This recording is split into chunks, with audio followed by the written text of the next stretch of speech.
Je veux bien me présenter pour ceux qui ne me connaîtraient pas. Je veux parler de 300 000 emplois en France qui sont regroupés ici dans un grand nombre de formations autour de la mer.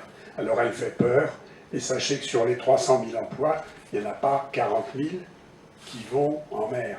Donc il y en a 250 000, 260 000 qui travaillent la terre. Il y a énormément de choses à faire. Et je suis très heureux de vous dire qu'il y a 3 petits campinois en ce moment qui sont sur l'eau, qui naviguent. L'un transporte des morceaux d'Airbus depuis Hambourg jusqu'à Pauillac, en Gironde. Mais il n'y a pas que ça, vous pourrez prendre chez des plaquettes, vous verrez qu'il y a plein de métiers complètement méconnus.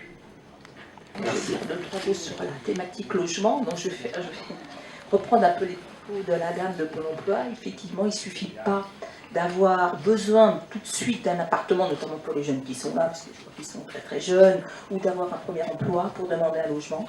Dès 16 ans, maintenant, il est possible de s'inscrire, tout en sachant que les délais d'attente sont très très très très longs. Et là, je mesure vraiment fortement mes mots. Il y a une pénurie vraiment dramatique de logements sociaux, d'accès au logement social. Pour vous donner quelques chiffres, sur Champy, il y a 4700 demandeurs, avec de moins en moins de logements mis à disposition. Donc il faut absolument, le plus tôt possible, prendre de l'ancienneté sur sa demande de logement. Je sais bien que ce n'est pas forcément une priorité, parce que les jeunes d'aujourd'hui, bon, actuellement, je suis passée par là aussi, c'est surtout la formation, l'emploi. Mais essayez d'anticiper votre demande de logement au plus vite. L'ancienneté, c'est quand même déjà un premier critère sur l'ancienneté du dossier quand on a besoin. Je ne veux pas dire qu'après, c'est facile, à partir du moment où on a un emploi, parce qu'après, on a également encore même des travailleurs, je connais des travailleurs qui sont à la rue, qui sont en rupture d'hébergement.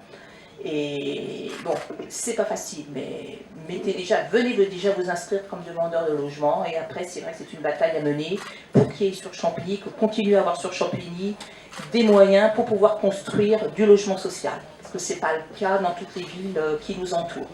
Voilà, d'autant plus que la perspective qui nous attend dans le cadre des regroupements des communes, puisqu'on va être intégré à une métropole, la situation, à mon avis, va devenir difficile. Donc c'est vrai que par la suite, ça va être vraiment des luttes qu'il va falloir mener pour pouvoir avoir toujours du logement social, pour pouvoir loger tout le monde, pour avoir l'accès à tous. Le logement est un droit pour tous.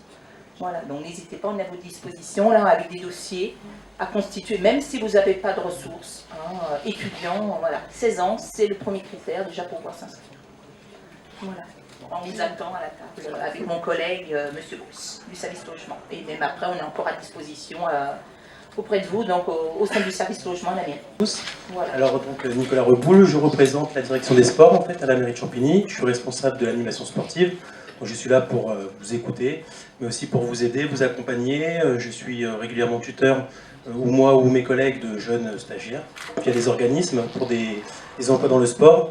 Donc voilà, je suis avec vous lors de cette rencontre. S'il y avait des questions sur la thématique sport, je peux vous accompagner et vous soutenir dans vos projets, dans vos rêves. Voilà, merci.